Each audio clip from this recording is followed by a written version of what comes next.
Hello everyone, and thanks for tuning in to the May 7th Hawkeye Area Council Roundtable Update. I'm Jackson.Wright, OCV District Executive, here from the set of PAC 172 with a few pieces of important information for this month's Roundtable meeting. First, we'll start with the safety moment presented by the Hawkeye Area Council Executive Risk Management Committee and Council Physician Nancy Surratt. Hi, my name is Nancy Angelin Surratt. I am a family physician in Cedar Rapids, as well as a scouter. I am the camp doctor, a member of the Hawkeye Area Council Board, and a member of the Council Risk Management Committee. While we are in the midst of a pandemic, the Risk Management Committee and the Council wanted to send a reminder to encourage all leaders and scouts to continue following the guidelines to help slow the spread of COVID-19 and minimize the risk of exposure to all of us, including our families and the larger community. These guidelines include limiting group meetings to no more than 10 people, wearing a face mask or facial covering such as a bandana in public or group settings of any type, physically distancing from others at least 6 feet as much as possible, washing hands or using hand sanitizer frequently. Please keep these guidelines in mind with regard to any scout activities so that we can be trustworthy, helpful, friendly, courteous, kind, and obedient, as well as keep ourselves and others physically strong.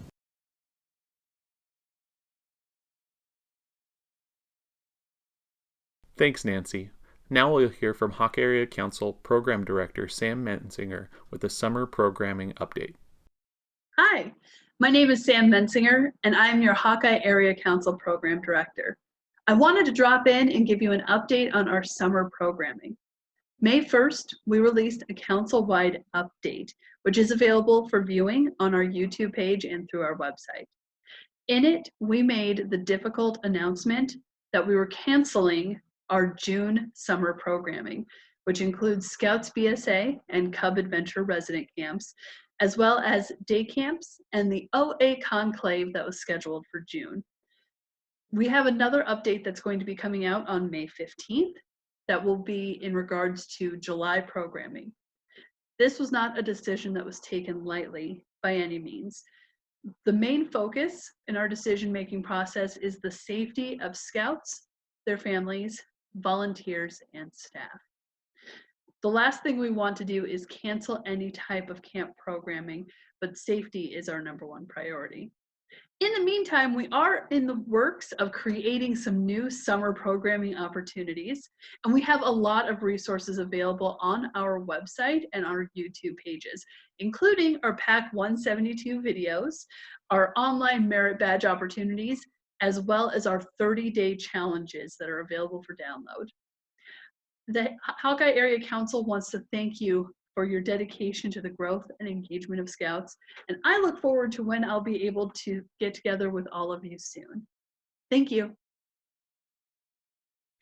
Hello, Scouters. This is Dan Butler. I'm Scoutmaster of Troop 235 and Chair of the Hawkeye Area Council 2021 National Jamboree Committee. Wanted to talk to you briefly about the upcoming National Jamboree in a little over a year. Even with the current situation in our country and in the world, our council committee is still diligently working on planning and recruiting to make this a great event for the Scouts and our council. We're still taking registrations for youth participants. Most of you probably know the requirements. They have to be first class rank by the start of Jamboree in July of 2021 and at least age 12 or 14 for Ventures and not 18 for Scouts BSA, 21 for Ventures by the end of Jamboree. We're also looking for more adult leadership to go with our council contingent. We have a contingent troop is made up of 40 individuals, 36 youth, and 4 scoutmasters. And we're looking to fill 4 troops. We have scoutmasters identified and in place, and as well as assistant scoutmasters looking for alternates and backups. And we also have the possibility of sending patrol-sized units instead of entire troops, depending on where we end up with registered youth and registered adults. Would need more leadership than adult leadership than the ratio if we end up sending patrols. Another opportunity for adults is the National Jamboree Service Team, which is staffing opportunities at National Jamboree. There's a ton of information on the National Jamboree website at, I believe it's jamboree.scouting.org. as well as on our own council website. You can see the URL at the bottom. There's also a big splash on the homepage of our website. Or you can reach out directly, contact Doug Alperhasky or myself. Our email addresses are on here as well. We will be sending out some additional information from the committee. We've got an email that'll go out to all the registered scouts, letting them know kind of what to expect, what's coming up. They register with our council, they need to also go register with National, and the information will be in there. And also we have a recruiting bonus. Scouts recruit friends to go on National Jamboree, and the details will be in there as well.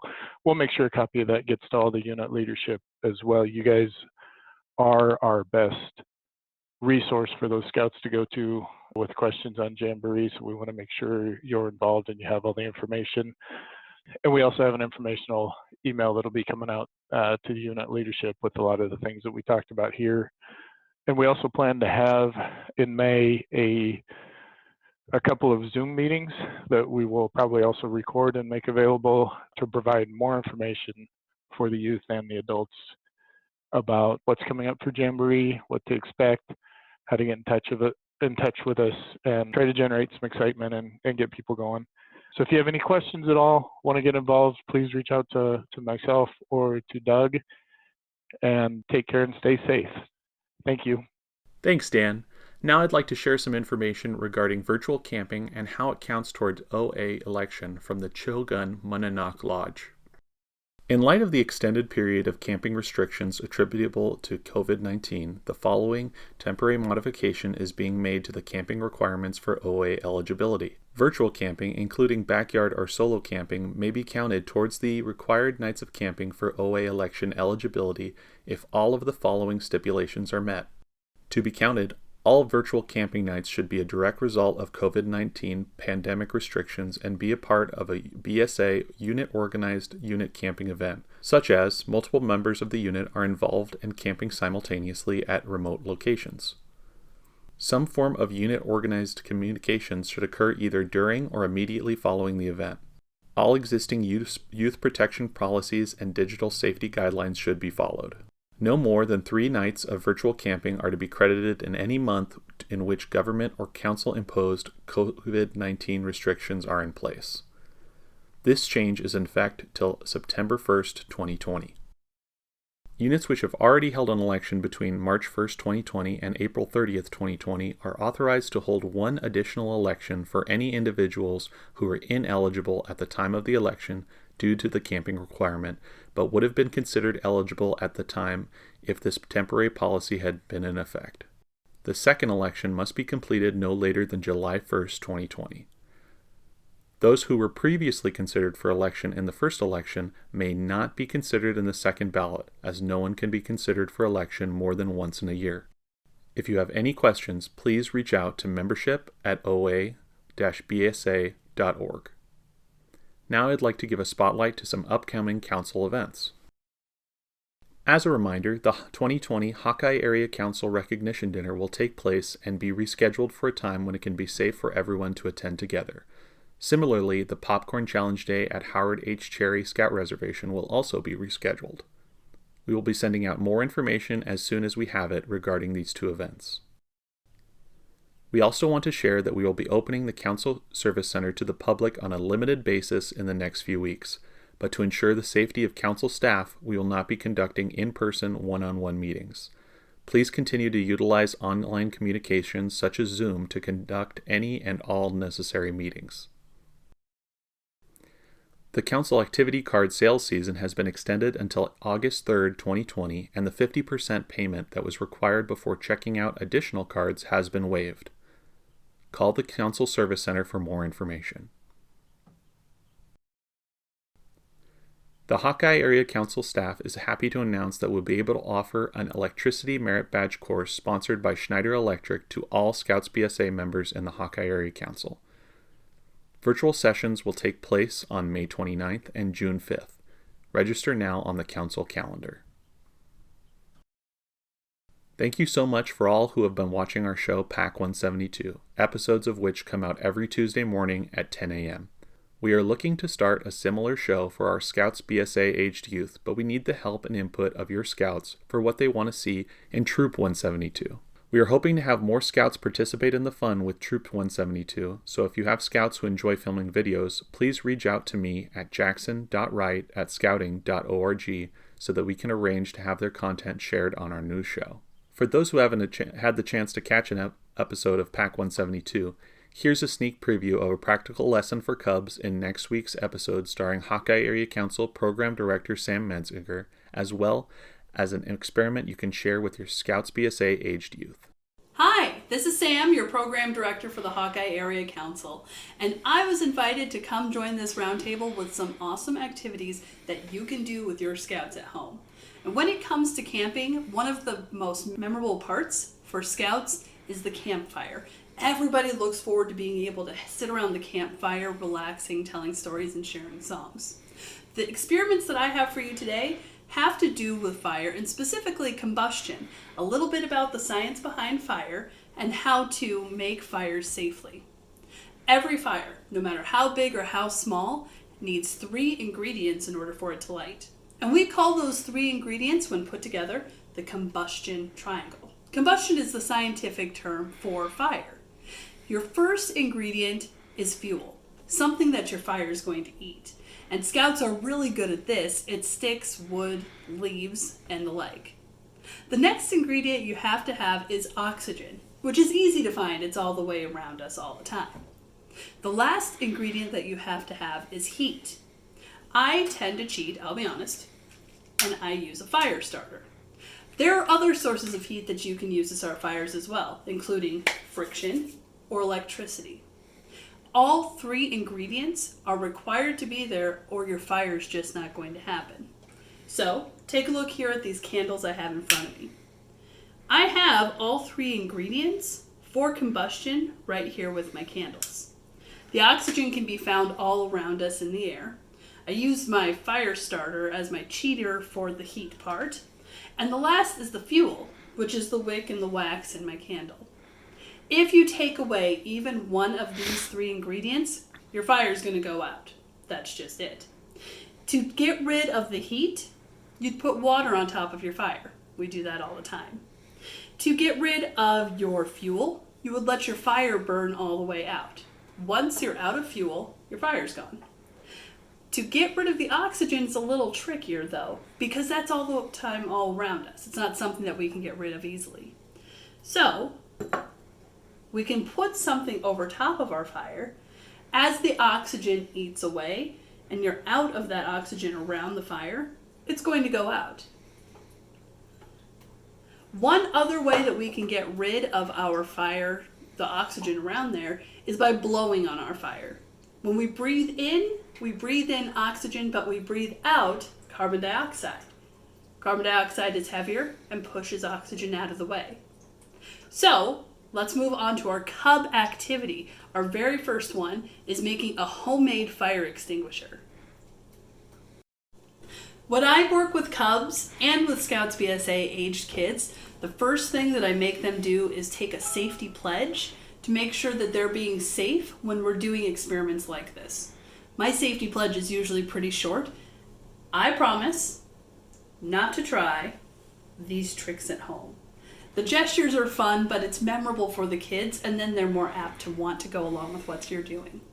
For this experiment, you will need a plate, a measuring cup, an assortment of candles. I'm using small tea candles, a 1 teaspoon measure, baking soda, vinegar, and some way to light your candles on fire. First thing we're going to do is put our measuring cup in the middle of our plate. This is going to make cleanup a whole lot easier. I already have my candles lit, and I don't want to mess with that later, so I'll start with doing that now. I am going to measure 2 teaspoons of baking soda and put it into the bottom of my measuring cup here, while making a giant mess at the same time. I've measured out 1/4 of a cup of vinegar ahead of time. I have that in my glass here. I will pour the vinegar into my baking soda, And cubs love this. It's fun and it makes a mess. We've created an acid-base chemical reaction. And where my glass was empty before, I have 3 new substances inside. The first is a liquid that we can find right here in the bottom. That's just basic water. The white stuff at the bottom is kind of a white sludge. That's sodium acetate. I don't really need to worry about that. It's safe. Not what I need for this experiment. What I have inside here that we can't see is a whole lot of carbon dioxide. And I can use this to put our candles out with this homemade fire extinguisher.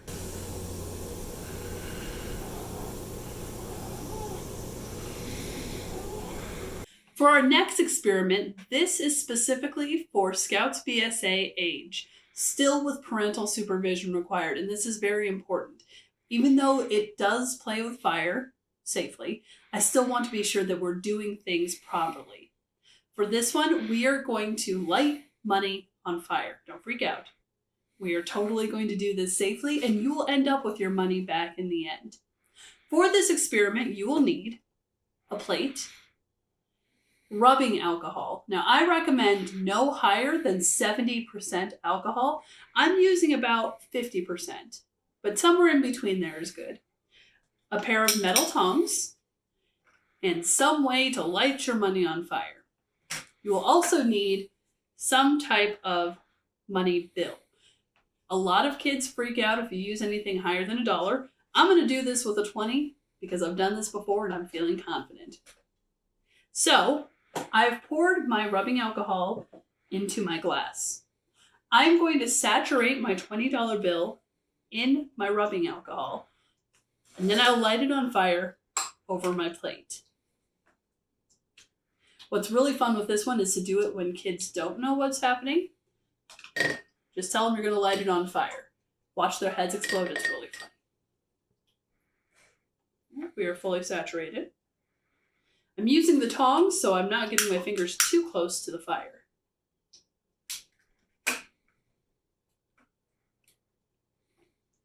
And there we go.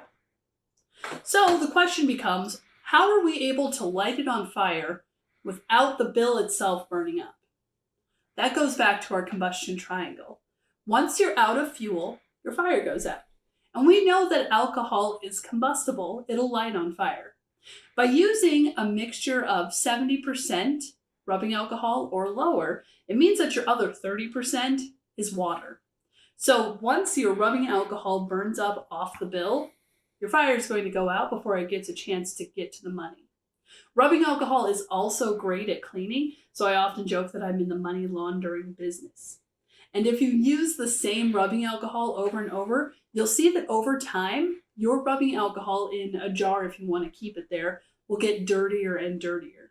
Money is incredibly dirty, and if you're not washing your hands after handling bills as it is right now, you should start that because the stuff is gross. This is the cleanest $20 bill I have probably ever had. Great for Scouts BSA, but make sure you supervise.